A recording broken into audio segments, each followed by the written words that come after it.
നമസ്കാരം, ഞാൻ NGR നമ്പൂതിരി. നിങ്ങൾക്കെല്ലാവർക്കും എൻ്റെ ചാനലിലേക്ക് ഹാർദമായ സ്വാഗതം.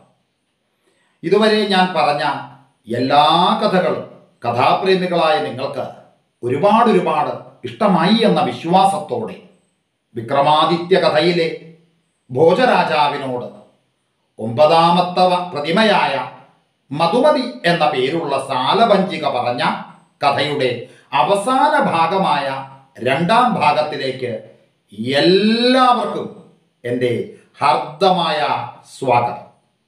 നമ്മൾ കഴിഞ്ഞ ദിവസം പറഞ്ഞു നിർത്തിയത് ആ അലക്കുകാരി സ്ത്രീയുടെ മകനായ മാണിക്യന് എന്തായാലും വേണ്ടില്ല നമ്മുടെ പ്രിയംവദയെ കാണണമെന്ന മോഹം അങ്ങട് കലശലായി. അത് പിന്നീട് പിടിവാശിയായി. എന്നിട്ട് മാണിക്യൻ അമ്മയോട് പറഞ്ഞു, എന്തായാലും എനിക്ക് ആ കുട്ടിയെ ഒന്ന് കണ്ടേ മതിയാവും. അമ്മ അതിന് ഒരു സാഹചര്യം ഉണ്ടാക്കി തരണം എന്ന് വരെയാണ്. അങ്ങനെ പിറ്റേന്ന് അലക്കുകാരി കോട്ടയ്ക്കുള്ളിലെത്തി പ്രിയംവദയെ കണ്ടു.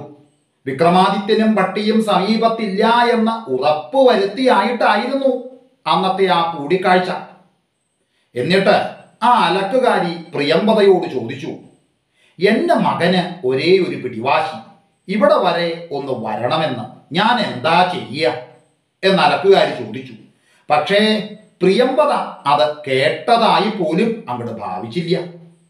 മോള് ഒന്ന് അനുവദിച്ചാൽ അവൻ വന്ന് ഒരു നിമിഷം കൊണ്ട് കണ്ടിട്ട് വേഗം തിരിച്ചു പോയിക്കൊള്ളൂ എന്ന് അലക്കുകാരി വീണ്ടും യാചിച്ചു. ഉടനെ നമ്മുടെ പ്രിയംവദ വളരെ ഗൗരവഭാവത്തിൽ അവരെ ഒന്ന് നോക്കിയിട്ട് പറഞ്ഞു, വായുള്ള കുഞ്ഞിന് ആഹാരവും കിട്ടും എന്ന് പറഞ്ഞു. പക്ഷേ പാവം അലക്കുകാരിക്ക് അതിൻ്റെ അർത്ഥം അങ്ങോട്ട് മനസ്സിലായില്ല. അവരെ ശകാരിച്ചതാണെന്നാണ് ആ പാവം ധരിച്ചത്. ഉടനെ ഭയന്ന് വിറച്ച് അവർ വേഗം തിരികെ പോയി. എന്നിട്ട് വീട്ടിൽ ചെന്ന് അവർ മകനോട് പറഞ്ഞു, എൻ്റെ മോനെ, അപ്പോഴേ ഞാൻ പറഞ്ഞില്ലേ വേണ്ടാത്ത വയ്യാവേലിക്കൊന്നും പോവണ്ടാന്ന്. അവരെന്നെ നല്ലതുപോലെ വഴക്ക് പറഞ്ഞു. അത് കേട്ട മാണിക്യൻ അവരെന്താ പറഞ്ഞത് എന്ന് ചോദിച്ചു. വായുള്ള കുഞ്ഞിന് ആഹാരവും കിട്ടുമെന്ന് ധിക്കാരത്തോടെയാണ് ആ കുട്ടി പറഞ്ഞത് എന്ന് അലക്കുകാരി മകനോട് പറഞ്ഞു. പക്ഷേ നമ്മുടെ മാണിക്യന് അത് കേട്ടപ്പോൾ വലിയ സന്തോഷായി. ആവശ്യം സൃഷ്ടിയുടെ മാതാവാണെന്നാണ് അവൾ അമ്മയോട് പറഞ്ഞയച്ചത്. അതായത് വേണമെന്നുണ്ടെങ്കിൽ ഏതിനും വഴി തെളിയുമെന്ന് ആണ് അമ്മയോട് പറഞ്ഞയച്ചത് എന്ന് മാണിക്യൻ പറഞ്ഞു.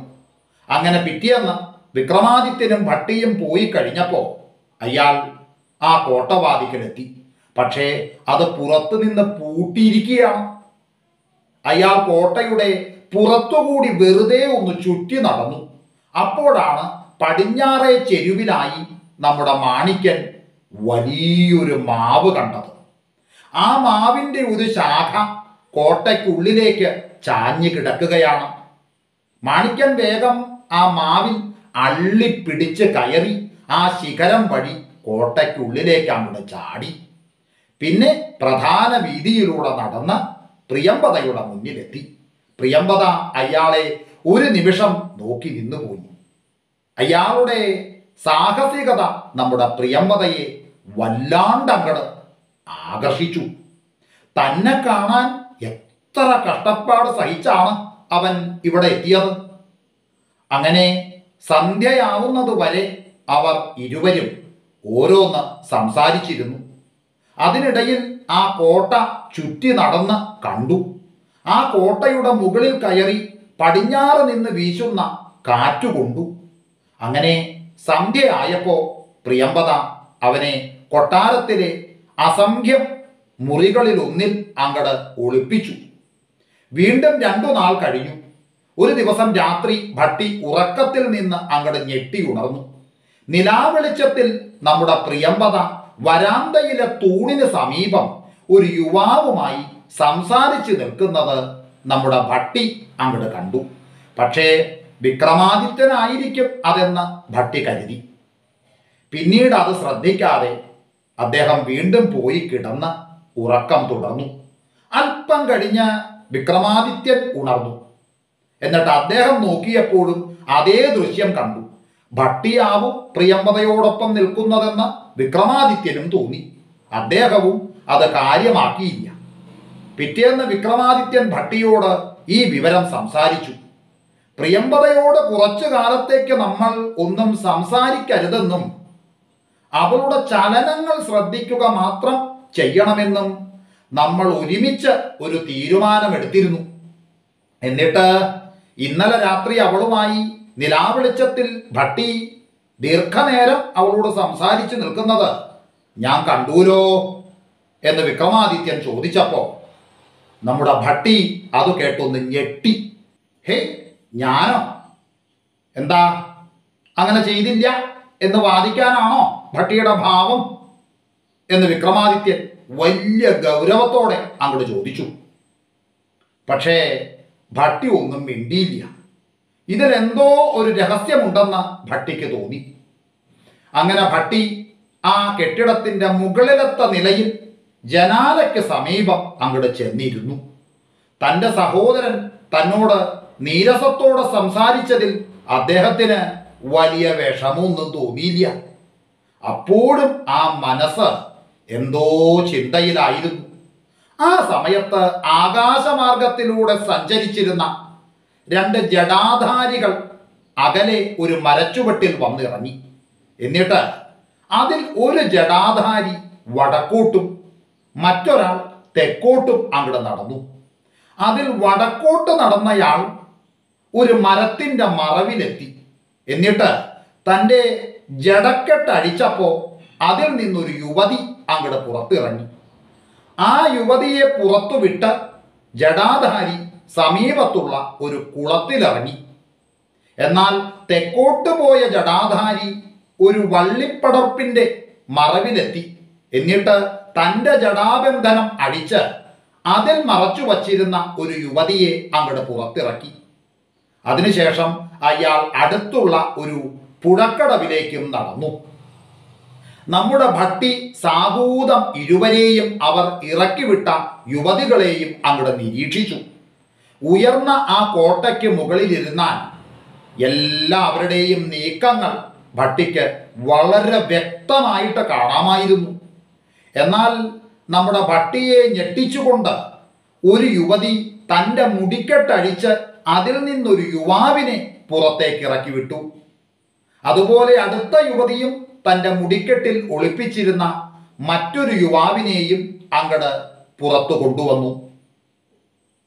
ഇതൊന്നും ആരും കാണുന്നില്ലെന്നും അറിയുന്നില്ലെന്നുമുള്ള ഒരു ചിന്തയോടെയാണ് അവർ ഈ പ്രവൃത്തികൾ ചെയ്യുന്നത്. താപസവേഷത്തിലുള്ള 2 പേർ അവർ തമ്മിൽ അറിയാതെ രഹസ്യം ഒളിക്കണം. ആ രഹസ്യത്തിനുള്ളിൽ മറ്റൊരു രഹസ്യമുണ്ടെന്നുള്ള വിവരവും അവരറിയുന്നില്ല.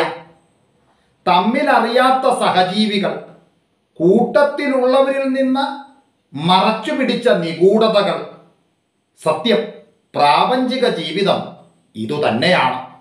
ഉടനെ ഭട്ടി അവിടെ നിന്ന് എഴുന്നേറ്റ് താഴത്തെ നിലയിലെത്തി. വേഗം 10 പേർക്ക് ഭക്ഷണമുണ്ടാക്കാൻ നമ്മുടെ പ്രിയംവദയോട് പറഞ്ഞിട്ട് ഭട്ടി പുറത്തേക്ക് ഇറങ്ങി.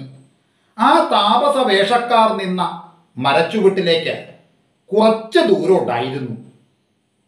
അപ്പോഴേക്കും താപസർ കുളിയും മറ്റും കഴിഞ്ഞ് മടങ്ങിപ്പോകാനുള്ള ഒരുക്കത്തിലായിരുന്നു. ഇരുവരും ജട കെട്ടിവച്ചിരിക്കുന്നു. ജടകളിൽ യുവതികൾ വീണ്ടും കയറിയിട്ടുണ്ടായിരുന്നു. ആ യുവതികളുടെ മുടിക്കെട്ടിൽ അവരുടെ രഹസ്യ വേഴ്ചക്കാരും സ്ഥലം പിടിച്ചിട്ടുണ്ടാവണം എന്ന് നമ്മുടെ ഭട്ടി അങ്ങോട്ട് ഉറപ്പിച്ചു. ഭട്ടി നടന്നു വരുന്നത് കണ്ടപ്പോൾ ജടാധാരികൾ 2 പേരും അങ്ങോട്ട് അത്ഭുതപ്പെട്ടു. ഉടനെ ആ ജടാധാരികൾ ഭട്ടിയോട് ചോദിച്ചു, നിങ്ങൾ ആരാ? ഇതൊരു വിജനമായ പ്രദേശമാണെന്നാണല്ലോ ഞങ്ങൾ ധരിച്ചത് എന്ന് അവരിൽ ഒരാൾ ഭട്ടിയോട് ചോദിച്ചു. അപ്പോൾ ഭട്ടി പറഞ്ഞു, ശരിയാണ്, ഇവിടെ ജനവാസമില്ല. ഞങ്ങളിവിടെ താൽക്കാലിക താമസക്കാരാണ്. നിങ്ങൾ 2 താപസരെ കണ്ടപ്പോൾ എന്തായാലും നിങ്ങളെ ക്ഷണിച്ച് ഭക്ഷണം നൽകേണ്ടത് ഞങ്ങളുടെ കടമയാണെന്ന് തോന്നി. സദയം വന്നാലും ആദ്യം തോന്നിയ അമ്പരപ്പ് ആഹ്ലാദത്തിനു വഴിമാറി. അങ്ങനെ അവർ ഇരുവരും നന്ദിപൂർവം അങ്ങയുടെ ക്ഷണം സ്വീകരിച്ചു. താപസരെ ഭക്ഷണത്തിന് ക്ഷണിച്ച വിവരമറിഞ്ഞ് നമ്മുടെ വിക്രമാദിത്യനും വേഗം താഴേക്ക് വന്നു. പിന്നെ ഒട്ടും താമസമില്ലാതെ ഭക്ഷണവും അങ്ങോട്ട് തയ്യാറായി. ഉടനെ 10 പേർക്ക് ഇലയിട്ടു. ഇതെന്തിനാണ് ഇത്രയും ഇലകൾ എന്ന് നമ്മുടെ വിക്രമാദിത്യൻ ഭട്ടിയോട് ചോദിച്ചു. ഇത്രയും പേരുണ്ടാകുമെന്നാണ് ഞാൻ പ്രതീക്ഷിക്കുന്നത് എന്ന് ഭട്ടിയും പറഞ്ഞു. ഭട്ടിയുടെ കണ്ണുകളിലെ ആ തിളക്കം ശ്രദ്ധിച്ച വിക്രമാദിത്യൻ പിന്നീട് മറുപടി ഒന്നും പറഞ്ഞില്ല. 2 താപസരും ഭക്ഷണത്തിന് അങ്ങോട്ട് ഇരുന്നു. അതിനപ്പുറത്തായി വിക്രമാദിത്യൻ ഒരു ഇല തെരഞ്ഞെടുത്തപ്പോൾ ഭട്ടി പറഞ്ഞു, ആദ്യം അതിഥികൾ ഇരിക്കട്ടെ എന്ന് പറഞ്ഞു. ഹേ, ഇനിയുമുണ്ടോ അതിഥികൾ എന്ന് വിക്രമാദിത്യൻ ചോദിച്ചപ്പോൾ ഭട്ടി അതിന് മറുപടി പറയാതെ താപസരുടെ നേരെ തിരിഞ്ഞു. എന്നിട്ട് അവരോട് ചോദിച്ചു, നിങ്ങളുടെ ജടാബന്ധനത്തിൽ 2 പേരുണ്ടല്ലോ, അവരും ഭക്ഷണം കഴിക്കേണ്ടതല്ലേ? അത് കേട്ടപ്പോൾ താപസർ 2 പേരും അങ്ങോട്ട് വിഷണ്ണരായി. താപസരായ അവർ തമ്മിൽ പോലും അറിയാതെ സൂക്ഷിച്ച ആ രഹസ്യം ഭട്ടി അറിഞ്ഞതെങ്ങനെ എന്നവർ അത്ഭുതപ്പെട്ടു. അവരുടെ ജടക്കെട്ടഴിഞ്ഞു. ഉടനെ 2 യുവതികൾ ഇറങ്ങി വന്ന് ഓരോ ഇല സ്വന്തമാക്കി.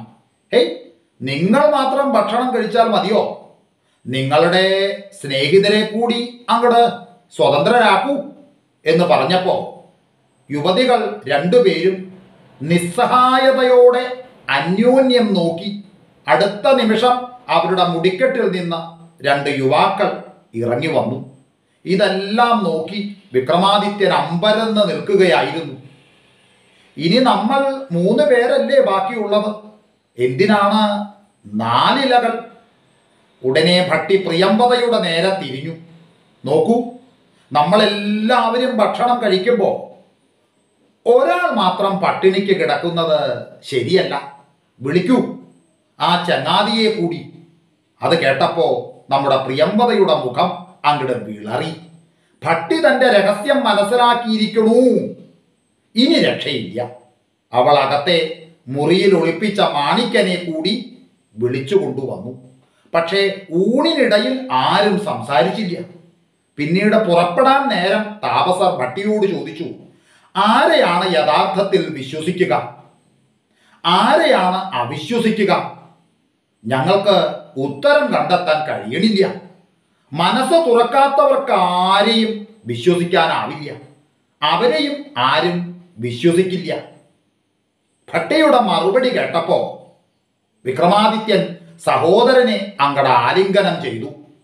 നമ്മൾ തമ്മിൽ ക്ഷണനേരത്തേക്കെങ്കിലും അവിശ്വസിക്കേണ്ടി വന്നല്ലോ. അതുകൊണ്ട് ഇനി ഇവിടെ അധികം തങ്ങുന്നത് ഭംഗിയല്ല. നമുക്ക് യാത്ര തുടരാം എന്ന് വിക്രമാദിത്യൻ പറഞ്ഞു. മാണിക്യന് പ്രിയംവദയെ വിവാഹം കഴിച്ചു കൊടുത്ത ശേഷം ആ കോട്ടയുടെ അധിപതിയായി അവരെ വാഴിച്ച് വിക്രമാദിത്യനും ഭട്ടിയും അങ്ങനെ വീണ്ടും ഉജ്ജയിനിയിലേക്ക് തിരിച്ചു. സാലഭഞ്ജിക കഥ മുഴുവനാക്കിയിട്ട് നമ്മുടെ ഭോജരാജനോട് പറഞ്ഞു, അങ്ങനെ സ്ഫടിക സമാനമായ ജീവിതം നയിച്ച വിക്രമാദിത്യൻ അദ്ദേഹത്തിൻ്റെ സഹോദരൻ ഭട്ടിയുടെ സഹായത്തോടെ വാണരുളിയ ഒരു സിംഹാസനമാണ് ഇത്. പൊരുളറിഞ്ഞ ഒരു ജീവിതമായിരുന്നു അവരുടേത്.